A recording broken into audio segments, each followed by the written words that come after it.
In the quiet town of Eastwick, where nothing ever changes, three beautiful women are about to discover powers they never dreamed they had. Who should we be looking for? He should be really handsome. Nice eyes. Now, the man of their dreams is here Jane, at last we meet. to stay for a spell. Who are you? Just your average, horny little devil. With the Witches of Eastwick.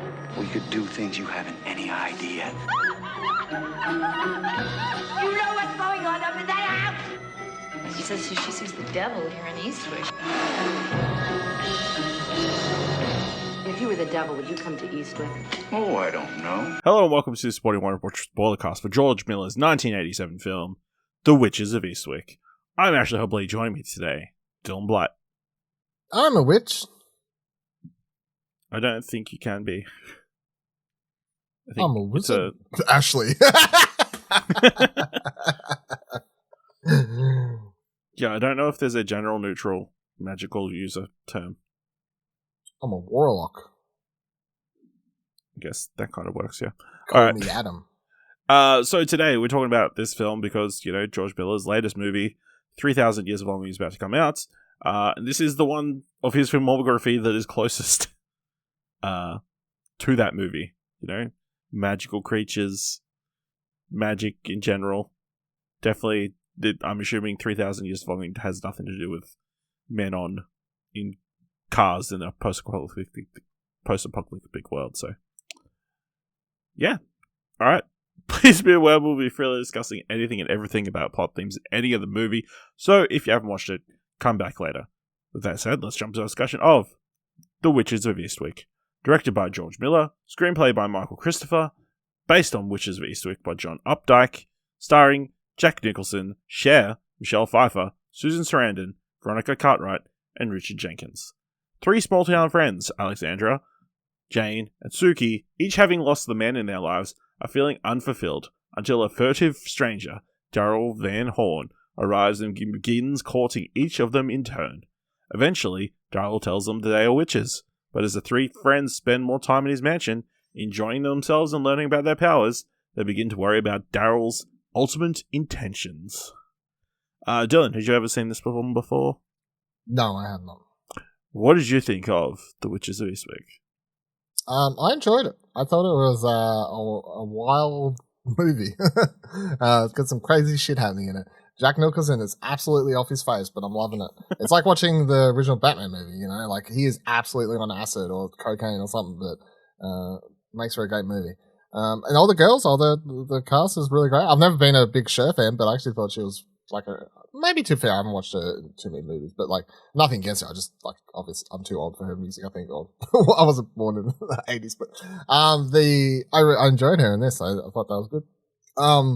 Michelle Pfeiffer's really good in this as well. So, but yeah, I think the first hour is really good. I think the pacing sort of gets muddled up in after that point. And then it sort of brings it home towards the end. I think that scene once Jack Nicholson goes to buy the Bacon, ice cream or whatever it was, and then they start fucking with him and all that sort of fun, especially when he gets blown into the church and all that. But I think between then and the first sort of setup, it the pacing just sort of gets there was a sluggish sort of point there. I think it's a bit over 2 hours or 2 hours, and I feel like it could have been fixed up a bit. That's only my major gripe is sort of the pacing and stuff. Otherwise, I thought it was a fun movie that just certainly plays on, I guess, feminist ideals and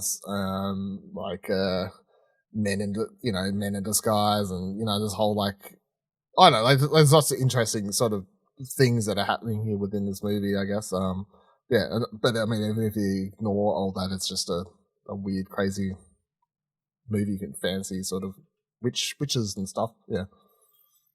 Yeah, I enjoyed it as well. I think, of course, there's the male fantasy element of a harem of women, or getting a harem of women, which I guess Jack Nicholson may have been, keen on portraying. But yeah, Jack Nicholson kind of steals the show as this over the top demonic character, I guess.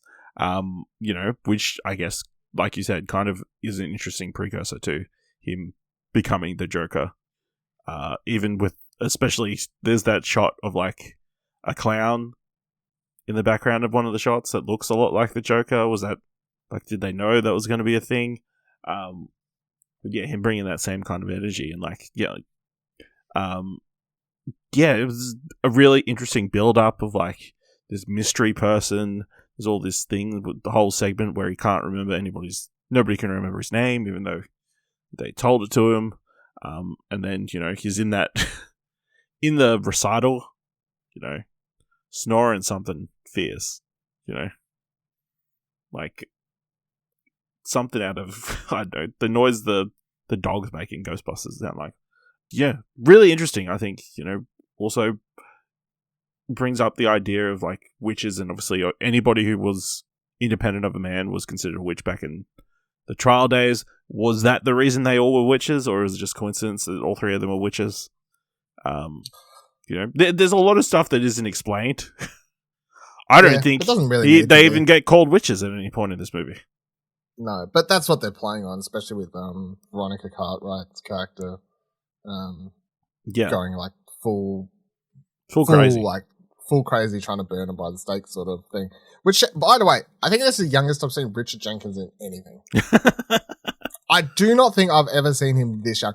In my mind, Richard Jenkins has always been old. I've never seen him this young. It blew my mind. So, I mean, he doesn't even look that young in this, to be perfectly honest. He looks fucking young to me. I mean, compared to now, but yeah, I was like, if I have seen him in anything looking this young, I don't know. Like, this has to be like one of his. It's crazy because there's films you've seen from earlier that he looks older in this movie. This is one of his first movies. I just looked on IMDb.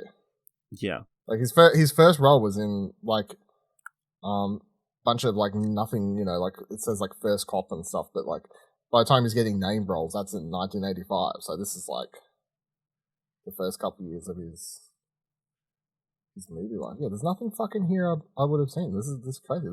He looks so young. I know I'm like sort of doubling down it, but that was like I kept thinking about it. I'm watching the movie going, I've never seen Richard Jenkins like look like he was a young man.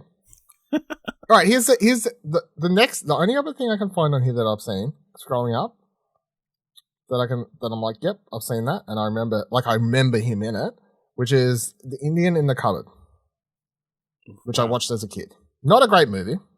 Definitely doesn't hold up.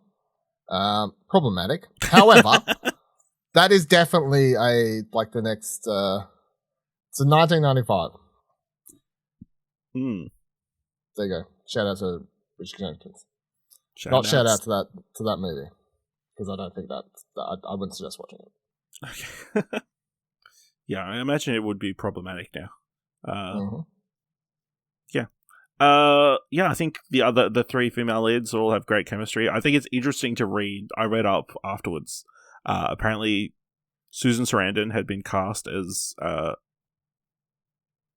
Alexandra, but Cher wanted that role. Obviously, Cher was being a big star at that moment, so they made Cher Alexandra and recast Susan Sarandon as Jane, but she didn't find out till she got to set, which is a pretty messed up. And then they filmed that fight scene in the house straight away. Like, use all your emotion to channel your anger towards each other right now. Yeah, possibly. There seemed to be a lot of behind-the-scenes stuff on this movie. Warner Brothers kind of treating George Miller like a bit of a pushover, seeing as this was his first American film. And also John Peters, who people would probably know now as the guy that Bradley Cooper played in Licorice Pizza, was a producer. And he wanted to include aliens in this movie after seeing Aliens. But then, George Miller and Jack Nicholson just refused to come to set till he gave up. So that's fun trivia. Here's my question. Was Jack Nicholson brought to them by the witch? Was that something the witches created? Or was he an entity taking advantage of them? In your opinion. What came first, the chicken or the egg? Yeah, that's what I'm asking. Yeah, that's